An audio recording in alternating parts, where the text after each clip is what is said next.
महाराज खुद्द आपण आलात? यावं लागलं, न राहून यावं लागलं. हल्ली एक वाक्य सतत आमच्या कानावर येतं, महाराज तुम्ही पुन्हा जन्माला या, महाराज तुम्ही पुन्हा जन्माला या.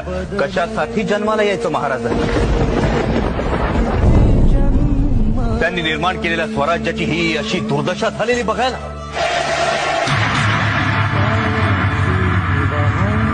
यवनांच्या अत्याचारातून रयतेला, माता भगिनींना मुक्त करण्यासाठी महाराजांनी जन्म घेतला. त्यांनी स्वराज्य उभं केलं, एवढंच नव्हे त्याचं सुराज्य करून दाखवलं. जिथे माता भगिनींचा सन्मान केला जातो, त्यांना सुरक्षित वाटतं, ते सुराज्य.